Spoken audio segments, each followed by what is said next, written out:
আমরা আজকে চলে এসেছি স্প্ল্যানেড বাস স্ট্যান্ডে। আজকের আমরা এখান থেকে দীঘার উদ্দেশ্যে রওনা দেব। আর শ্যামলী পরিবহনে আমরা টিকিট কেটেছি। শ্যামলী পরিবহনের বাসটা দেখা যাচ্ছে। আমরা এখন শ্যামলী পরিবহনের ভিতরে উঠব বাসে। এটা আছে আপনার বাসের সামনের ককপিটটা, এখানে পাইলট বসবে। আর এই পুরো সামনের এই দৃশ্যটা। আর আমাদের সিট নাম্বার পড়েছে 1-2, আর আমাদের সিটটা এখানে। বাসের ভিতরে মোটামুটি প্যাসেঞ্জাররা সকলেই উঠে পড়েছে। আর আমাদের নির্দিষ্ট টাইমে 11:30টায় বাস ছেড়ে দিয়েছে। আমরা স্প্ল্যানেড বাস স্ট্যান্ড থেকে আস্তে আস্তে আমাদের বাস এগিয়ে চলেছে দীঘার উদ্দেশ্যে। শ্যামলী পরিবহনের পাশাপাশি বিভিন্ন এজেন্সির বাস এই ধর্মতলা বাস স্ট্যান্ড থেকে ছাড়ে। আমরা শ্যামলী পরিবহনের আগেও জার্নি করেছি, তাই আগের বারে খুব ভালো লেগেছিল। সেই কারণে এবারেও শ্যামলীতেই আমরা টিকিট কেটে নিয়েছি।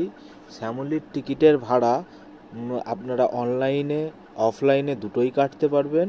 আপনারা একটু চেক করে দেখে নেবেন যে অফলাইনে বা অনলাইনে কীরকম টিকিটের দাম থাকে, সেই অনুযায়ী আপনারা টিকিটটা কেটে নিতে পারেন। রাতের কলকাতা শহরকে দেখতে দেখতে আমরা এগিয়ে চললাম আজকের আমাদের গন্তব্য দীঘার উদ্দেশ্যে। রাতের কলকাতাকে দেখতে আরও অন্যরকম লাগে।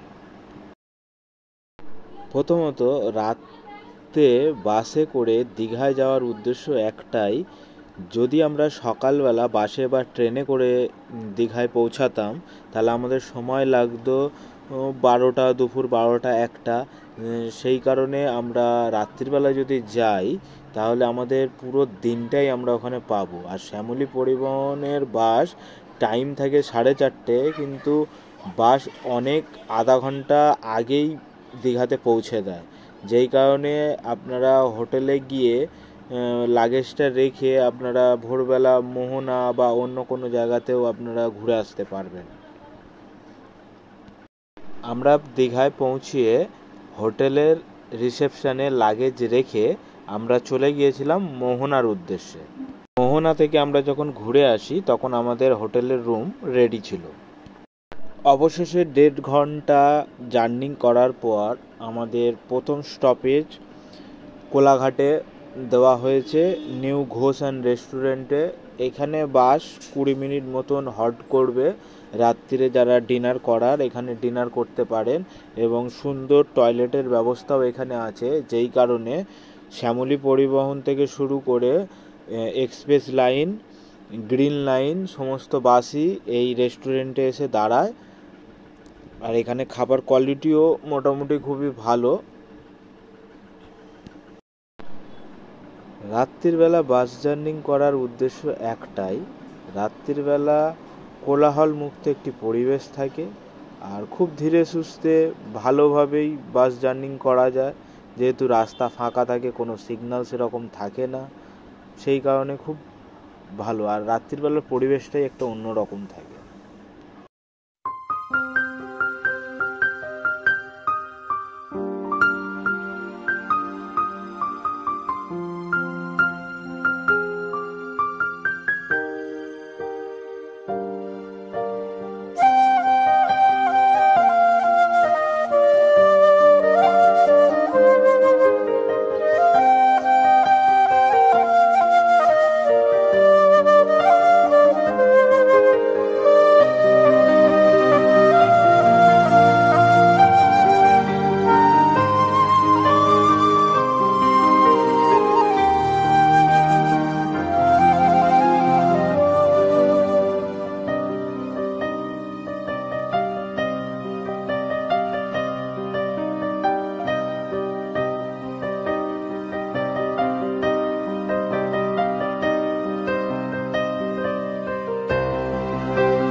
ভিডিওটা দেখে আপনারা অনেকেই বুঝতে পারবেন যে রাত্রিবেলা বাস জার্নি করলে কোনো প্রকার জ্যামজটেতে না পড়ে খুব সুন্দরভাবে ঠিক সময় আপনারা দীঘায় পৌঁছে যাবেন এবং আপনাদের হাতে অনেকটা সময় থাকবে, আপনারা ভালো করে দীঘাটাকে ঘুরতে পারবেন। আর এখন দীঘাতে সব সময়তেই লোক থাকে, সে রাত্রিবেলা, দিনের বেলা, দুপুরবেলা, প্রতিটা সময়তে আপনি অটো, টোটো সমস্ত কিছু গাড়ি অ্যাভেলেবেল পেয়ে যাবেন। আমরা সকলেই কম বেশি দীঘায় গেছি, তাই আমরা এটা জানি। এখন বাজে 4:10 বাকি, আর আমরা পৌঁছে গেছি দীঘার গেটের সামনে। আর কিছুক্ষণের মধ্যে আমরা দীঘার বিচের ধারে পৌঁছে যাব। আমাদের সময়ের অনেক আগেই বাস চলে এসেছে, যেহেতু রাস্তা ফাঁকা আর খুব সুন্দরভাবে, সেরকম জার্নি মনে হয়নি। ঘুমাতে ঘুমাতে এও অনেকে ভালোভাবেই এসছে, আর এসিতে কোনো অসুবিধাই হয় না। আমাদের বাসটা প্রথমে স্টপেজ দিল নিউ দীঘাতে। নিউ দীঘা বাইপাস হয়ে বাসটা এসে জাহাজ বাড়ির সামনে দাঁড়িয়ে, যেখানে কিছু প্যাসেঞ্জার নামার ছিল তারা নিউ দীঘাতে নেমে গেছে। আর এখন আমাদের বাসটা এসে পৌঁছালো ওল্ড দীঘাতে। শ্যামলী পরিবহনের লাস্ট অফিস হচ্ছে ওল্ড দীঘাতে। যেহেতু আমরা টাইমের অনেক আগেই চলে এসেছি, তাই আমরা বিচের ধারে এসে একটু বসছি, কারণ এই সময় হোটেলে এখন আমরা পাবো না, সেই কারণে আমরা এখানে এসে বসছি। একটু বাদেই আমরা হোটেলের দিকে যাব এবং গিয়ে আমরা হোটেল দেখব। ভোরবেলা সমুদ্রের পাশে বসে সমুদ্রকে উপভোগ করার মজাটাই আলাদা। আজকের ভিডিওটা এই পর্যন্ত, আবার দেখা হচ্ছে নেক্সট ভিডিওতে।